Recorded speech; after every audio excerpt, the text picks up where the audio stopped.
Yeah. Oh, good stun from Genex there. Himself away. Flash from Xmatty. Depth charge coming in as well. Jezu does have the killer instinct. They could look for the chase here. Dote trying to turn it around, and the Berserk comes just in time. Bailout possibility as well. Treats dive too deep. And Xmatty takes him out, a double for BDS. Beautiful play from the bot lane of BDS.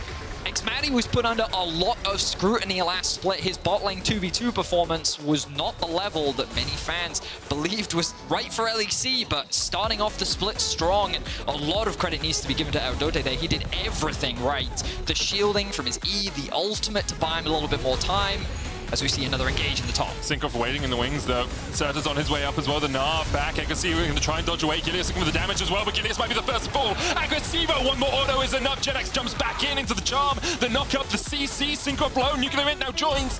Orbit Deception not going to land, and NUCLEARINT will land. His shurikens, dives back in. Hits another. Sertus has no charm, and Treats can't hit the dredge line, but NUCLEARINT just backs away in the end. BDS getting kills across the board. They secure 2 in the top lane, 2 in the bot lane, and have ballooned this gold lead to back away once again. Xmatty with his second play of the game. Treats and Gilius looking for something here. You can see Serta's on his way as well. Spirit Rush just about to come off cooldown. Dote does have the hostile takeover here. Gilius looking for the stun. No flash, remember, on Xmatty. He dodges back and forth, but he's still locked up. Hostile takeover coming out. Xmatty, though, locked up and shut down by SK. He'll come back. Is that mid lane, which does make a lot of sense. The moment you open up that mid lane tower, it gives you access, or easy access rather, to the enemy jungle. SK, on the other hand, are investing towards the top side of the map. They recognize that if they can get Genex in a position where he can snowball in the isolated 1v1. That was just such perfect waiting in the bush from SK. Everforce used as well. Treats looking for the hook. Crescent Guard pop, though. So much damage coming out from the MF ultimate. Genex will be forced away. BDS turn their eyes towards the dragon. Still up, though, for SK. Ari's ultimate. The Gilius has his ultimate. Kais has the ultimate as well. Synchro, no ult, does have flash. They're just going in. Spirit Rush a possibility. There's the charm. TP behind. Genex, no Hexagon momentum, but can get into this fight. They're looking for the dragon. Can Gilius steal it? He can! Third dragon of the game over to SK. Synchro low. Will be caught out. The bailout brings him back, but he will fall in the end. BDS still looking for the fight as Genex steps forward onto Aggressivo. NUCLEARINT could get onto Genex here. Treats trying to escape down towards the bottom side, and Genex will be caught, and NUCLEARINT will get a triple in the fight. Saying the lack of information. Oh god, he's Everforce into the Hexagon domain. The charm misses. Aggressivo with a fancy feat on his debut game on the stage. He tries to dodge away from Sertus and Genex. Aggressivo building up towards the Mega Gnar, but he just doesn't have the time. The option for SK, charm goes in. Synchro diving forward as well. Gilius gets it. Mountain so secured for SK, but Gilius will be able to dash away as well. Manages to survive in the pit. Genex is caught by all of BDS. He will pay for the soul with his life. Tries to get away. You guys, you're too overeager. There's no way he's escaping from that. Dote takes him down, shuts him out, but this soul secured for Gilius. Well played by Gilius. That's the second smite steal he was able to secure today. We've seen this play. Will BDS pull the trigger on the Baron and say, okay, Genex, you're going to TP in. Aggressivo trying to get to the world's level 16 himself. Hang on. BDS started, Treats flashes. Adone tries to flash away, but can't escape. Hostile takeover will only land up to 2. The knock up onto Xmatty on the back line. Bullet time coming in as well. Xmatty low, Sertus diving forward. Everforce over deception. Xmatty still alive somehow. Genex goes in. Xmatty brought back with a bailout, but they need to kill Jezu quickly enough. They can't do it. Jezu will die afterwards. NUCLEARINT dies onto Genex as he tries to get the damage down onto the SK top laner. Meanwhile, over deception going in once again. Aggressivo just surviving. Fit through the window. Here we are. SK Sertus with the engaged. Charm away. The charm goes out, as you say. Lots of damage to the back line. Crescent Guard coming out as well as Sertus caught in the midst of NUCLEARINT. Bailout being used, hostile takeover as well. Treats pops the stopwatch. Gilius not in the best position since he's in the back of the fight, back of the pit as well. Treats will fall. Oh, great snipe! Great snipe onto Xmatty. That's a lot of damage, a lot of DPS falling off from BDS. To the map, they have the bot wave pushed in. They're pushing out mid. They are removing all of the vision. Sertus should have TP. Deep.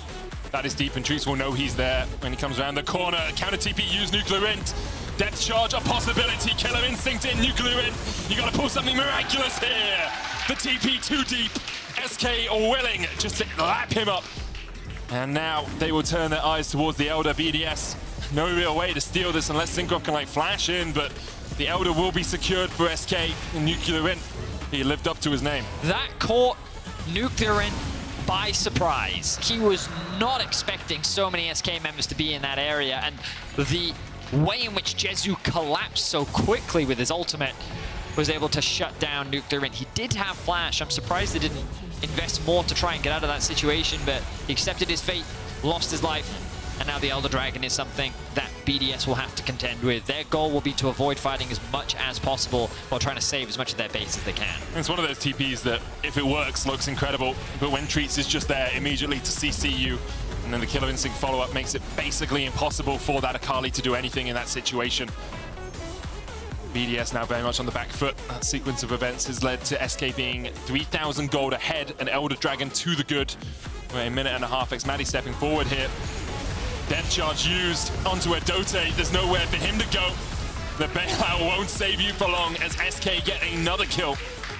And with 30 seconds before we hit that 40-minute mark and 30 seconds on a Dote, SK can just push in here. Still a minute and a half on this Elder Drake. BDS have to just give up everything. No real way for them to fight. Spirit Rush off cooldown. Certus could look for something. Flash Charm always a possibility as well, but looks like SK know they've already done a lot of damage to this top tier 3. They'll take that as well. Second inhibitor of the game for them as they lock it out. NUCLEARINT trying to step forward, but what do you do into an Elder Drake? There's still a minute left on it. X-Flash from Treats, thinking perhaps NUCLEARINT would step a little bit too far. Certus, Syncroft goes in, the charm into the Everfrost, into the Killer Instinct, but the Crescent Guard enough. Gideon's flashing forward, counter flash. Bullet time out from Xmatty, but now he's not in the best of shapes as Genex could look for the Hexagol to mate him. Bit of an overinvestment here from SK. They need to be careful. They still have the Elder though. Aggressivo could look for Gnar into the wall. Instead, BDS just able to force SK to burn a few summoners. Okay, so yeah, quite a deep commitment there from Gilius and Genax. Both flashes were used.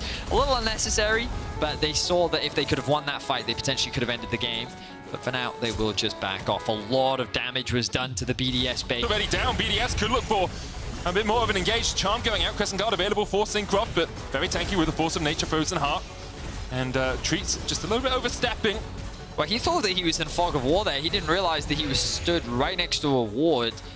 Of course, that is only the support, but BDS have a numbers advantage. I feel like they really need to try and leverage this. They still have all of their ultimates available. Who do you get onto, though? The mobility from SK is pretty disgusting for BDS. They're great at disengaging, but how do you engage when you're looking at a Spirit Rush, you're looking at Jezu, who can just flash away? I think that the biggest concern I would have if I'm BDS is if we try and force Baron, all they have to do is stall us while Genex ends the game. Yep. Which I do understand, but you're running out of windows is kind of my concern for BDS right now. And if you don't do something within these windows that you have, then SK is just going to win. Yep.